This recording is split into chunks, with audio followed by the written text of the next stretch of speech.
स्वागत बा कबिला। Internet online mobile व एप्लीकेशन में से रेडियो कार्यक्रम जीवन के डगर को असरा में बैठल सबको कबिला होकर हृदय से स्वागत बा। मैं कार्यक्रम प्रस्तुता संगम चौधरी के तरफ से मन के भीतर रहल खाली पन्ना हना, मन के भीतर रहल खाली पन्ना हना, तुहार स्वर्गीय कलमले मीठ मीठ शब्द लिख देलो। मन भीतर रहल फोहर मैल सफा कैक, मन भीतर रहल फोहर मैल सफा कैक, शुद्ध तेल लगा के सफा लुगा पहिरा देलो। घरी घरी तुहन से दूर दूर हुइठू मैं, घरी घरी तुहन से दूर दूर हुइठू मैं, तर तुहार कोमल हाथले धीरे धीरे से छुटो तुहार ओर घुमट मोर मन। हे प्रभु तुहिन बिना अधूरो ओ अकेली ठानत ई मोर मन। हे प्रभु तुहार बिना अधूरो ओ अकेली ठानत ई मोर मन। दिन में घाम और रात में ज्योति होका सड्ड तुहार ओर घुमोस मोर मन। जीवन में ऐना अनेक अनेक के मोड़ में, जीवन में ऐना अनेक अनेक के मोड़ में, खेल का संग सहज तरीका से खेलना सीखिया यीशु तुहन। खेल का संग सहज तरीका से खेल का सीखिया यीशु तुहन। मैं दुखी भावना ओ हारल जीवन लेकर न्यागल बेला, मैं दुखी ओ भावना ओ हारल जीवन लेकर न्यागल बेला, जीत के माला पहिरैना यीशु हन। श्रोता अब मैं सभार करनो श्रस्ता एलिसा आलेजी के ई पहुरा कबिला। आज में ये कार्यक्रम का पर्दा उघार सेक्नु वो अब महीनों प्रविधि में साथ देती बट संघर्य अविनाश। मैं आशा करता हूँ अपने क्रमैया मान कर ये कार्यक्रम का समय सम्म सुनकर साथ देवे कना कबिला। ये कार्यक्रम बलिदान सेंटर नेपाल के सहयोग द्वारा संचालित कार्यक्रम हो। ये कार्यक्रम हरेक अठवार आइतबार से लेकर शुक्रवार सम्म हरेक संध्या 5:30 से करीब 15 मिनट सम्म अपने होकर अपने सेल्फ रेडियो स्टेशन रेडियो सुदूर संचार 106.5 मेगाहर्ट्ज में से ओ इंटरनेट ऑनलाइन में www.radiosudursanchar.com.np मार्फत संसार भर एक संग सुन सकबी। ले तो कबिला आज कार्यक्रम हन चंपन व चैनार करा जाइटो ई मीट किट वजन से सुनती रवि रेडियो कार्यक्रम जीवन के डगर।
कबिला आजमै प्रस्तुत करा जाइटो आदरणीय सिनियर पास्टर नरिलाल दहीज्यूद्वारा वैवाहिक जीवन सम्बन्धी पहिलो श्रृङ्खला के यी सन्देश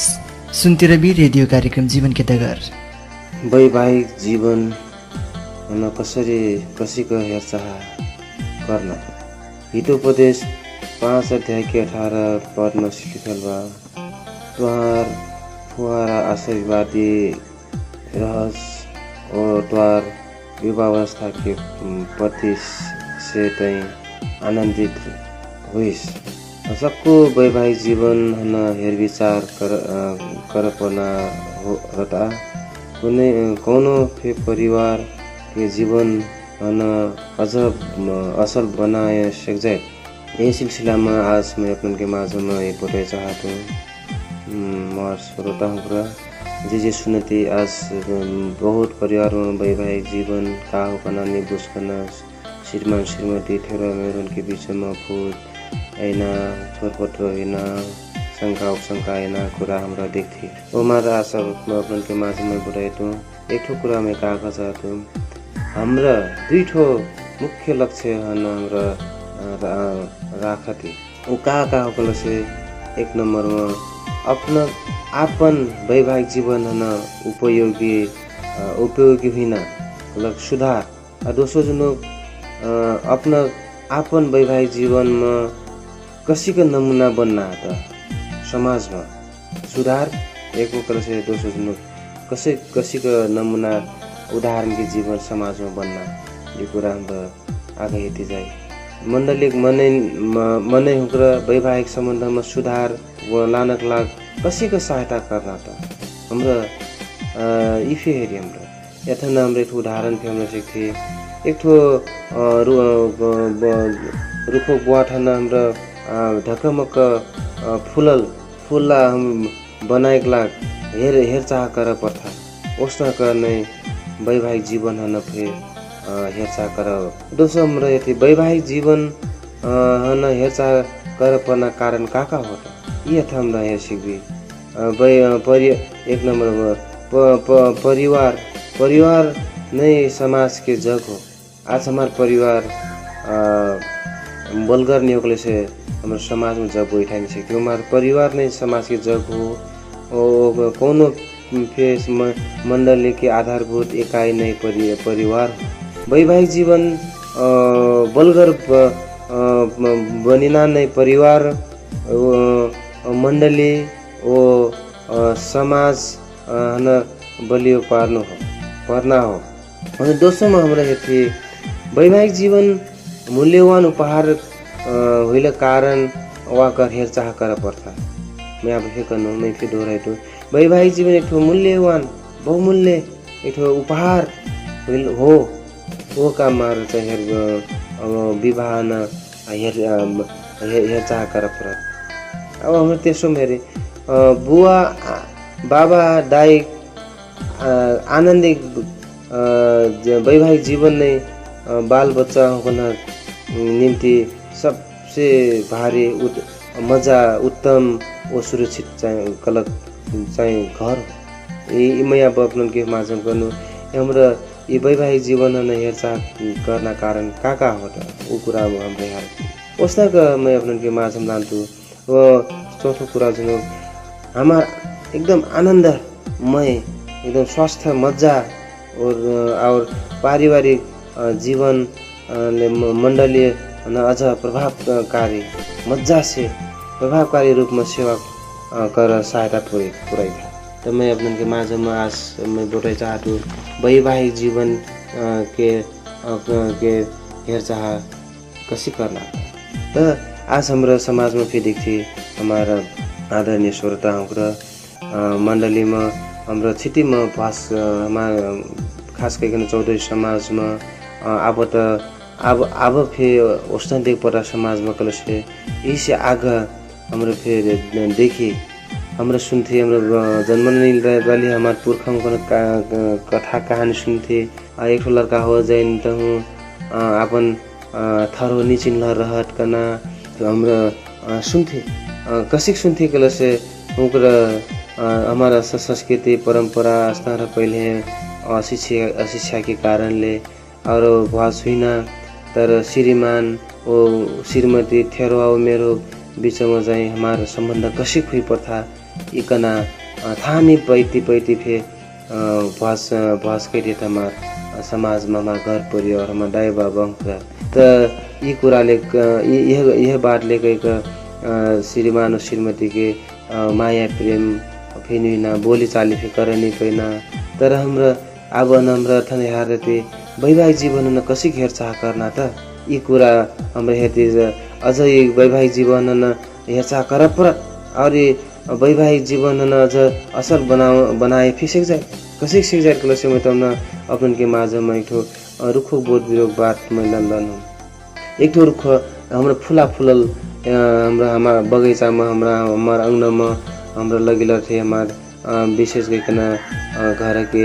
चेली बेटी जो छाइन रखा जाए घर में अंगना में फुला लगिल था वो फुला लगिल था तो हमारा काकर लगिल था तो हमारा अंगना में एकदम सुगुर फुला फुलस ढकमक फुलल हुई हमारा अंगना सुगुर देखा करना पूरे एक तो बुआट लान लगी था दोस्तों है ना गोद मिल्क था पानी था कई दोस्तों कई हफ्ता रखा दोस्तों बड़ा मजा से फुलना से आगे मल दर था पानी दर था ओसा गहेरो ऊ फुलना से आगे कटरा लगाई परत मिनेट कर परत कीड़ा फतेंगा मार पर दवाई छर परत तब मात्र ऊ फुलाता मजा से फूटे ओसक में अपन के माध्यम पे का कह चाहत से यदि हमार परिवार हमार श्रीमान श्रीमती के संबंध हमार बाल बच्चन के संबंध दाई बाबन से लड़कन संग यी कुरा हमरा यदि धकमक एकदम मजा देखा चाहती कल से ये अब फुला के उदाहरण दिनु अवस्था का हेरचाह करब हमरा अपन श्रीमती अपन श्रीमान अपन जस्तो माना परल श्रेष्ठ माना परल श्रीमान फिर श्रीमती अपन श्रेष्ठ मन से चाहिँ हमार पारिवारिक जीवन चाहिँ एकदम सुंदर और मजा और घर मैं त भनेको पारिवारिक जीवन नै समाज के जग हो वैवाहिक जीवन का पारिवारिक नै समाज की जग हो यदि हमार परिवार बोल करबा समाज बोल करबा से समाज में धेरै रूढिवादी चलचलन अब हमरा देखते प्राय कता झन् दुःख लाग सकत अब हमार परिवार में समस्या बा हमन आर्थिक पे उन्नति चाहल बा शिक्षा की उन्नति चाहल बा हमार हरेक चीज की उन्नति चाहल बा तर आज समाज में हमरा देखते प्राय पक्खरी जवान टीनेजर के लड़का 13 वर्ष से 19 वर्ष के बीच के लड़का हमरा देखते जहाँ रक्सी खाइना अनि कागर की दाई बाबा फेस्त अनि शिक्षा में फिर उर्काइट त परिवार के जगने बल गर्ने होकले से त कसी का हमार समाज बोल कर अब मने बहुत जार खाए तो पहले छिटी में भास के ढेर करना 14,000 के हल्ला रखल से अब फे उमेर नहीं पुगल में फे मने आजकल के बच्चा भास कर चाहत जाई तो अपन समय नहीं पुगन पढ़ाई सब लात मार वैवाहिक जीवन में घास होता ये दुख लगना बात अब हम परिवार का हो मैं भस करम त का कर परे का नहीं कर परे उन था नहीं तन कल से त उनकर कसी को बर घर जाकर उनकर सेवा पुगाई से कि जिए से कि मैं से जीवन चलाए से कि और श्रीमान भकरी लौंडा बाबा को विवाह कर पास का दुख इथा पर इथा करना उनको था नहीं तन त आज श्रीमान श्रीमती बन जाए तो कसी का हमारे वैवाहिक जीवन बल कर तो मैं आज अपन के माझ में छिटी रूप में मैं लल्ला बाटू वैवाहिक जीवन कसै के हेरचाह करब मैं अंतिम फिर चाहे वैवाहिक जीवन हमरा वैवाहिक जीवन अपन वैवाहिक जीवन न उपयोगी बनाएला सुधार कर परल हमरा अपन वैवाहिक जीवन न उपयोग जीवन न कसै का नमूना बनेना वो समाज में अन्य विषय में हमरा हेली आज मैं अपन अंतिम में मैं चाहूँ वैवाहिक जीवन में हेरचाह कर पर्ना कारण मैं चाहूँ अपन के माझम रहनु ठीक जो कर वैवाहिक परिवार नै समाज की जग हो वो हमारा हमरा मंडली आधारभूत इकाई कलक परिवार हो वैवाहिक जीवन में बलियो पार लाग्ने परिवार मंडली समाज बलियो पर्ना हो और वो दोस्तों हाम्रो वैवाहिक जीवन मूल्यवान उपहार हो मूल्यवान उपहारले कारणले हाम्रो वैवाहिक जीवन न हेर विचार कर दाई बाबा आनंदित वैवाहिक जीवन कलक ने बच्चा होकन सबसे उत्तम र सुरक्षित घर हो और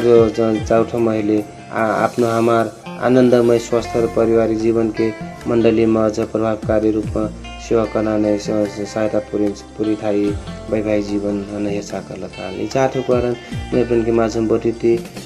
विदा लेना से आगे मैं कहता ये हफ्ता में मैं अपन के माझम वैवाहिक जीवन के बारे में नहीं पारिवारिक जीवन के बारे में नहीं मैं अपन की माझम वचन लेके तो अपन शब्द सुन भी कल से अपना प्यासी ठिकी हमारे अपन जीवन सुधार अपन परिवार में समाज में सुधार कति मैं विदा हुई नमस्कार धन्यवाद कविला आजमै प्रस्तुत गर्नु आदरणीय सिनियर पास्टर नरीलाल देहीज्यूद्वारा वैवाहिक जीवन सम्बन्धी पहिलो श्रृङ्खला के सन्देश कालिक दिन दोस्रो श्रृङ्खला सुन्न ना बिसरिबे दित कविला आप पाले होइलबा जीवन गवाही के नमस्कार मेरा नाम सृष्टि राणा है। यीशु में कैसे विश्वास यीशु में विश्वास कहे से पहले सुनो रहो कि नाच से मने कलो विश्वास करन पड़ता रे करके सुनो रहो तारा वास्तविक रूप में इते उते प्रभु यीशु ख्रिस्ट के सुसमाचार जब सुनो बा में अनंत जीवन है करके बता पाओ तब मारे में विश्वास करो। पहले जीवन और अभी जीवन कितना फर्क पात हो? पहले के जीवन कहे से ख्रिस में विश्वास करने से पहले साथी संगीन से घूमन इते उते रहा, तर अभी को जीवन कहे से एक बहुमूल्य थान था और जाके प्रभु यीशु में अनंत जीवन है करके जाना था। तो जौन यीशु में विश्वास ना करी हैं बिन से क्या कहना चाहता हूँ? बिन के मैं कहना चाहता हूँ कि बीमार मने इकल्लो विश्वास करते हैं करके ना है कि अच्छे मने फिर यीशु ख्रिस्ट में विश्वास कर सकते हैं, बिन के ताही फिर एक मुक्ति अनंत जीवन है करके बिन के कहना चाहता हूँ।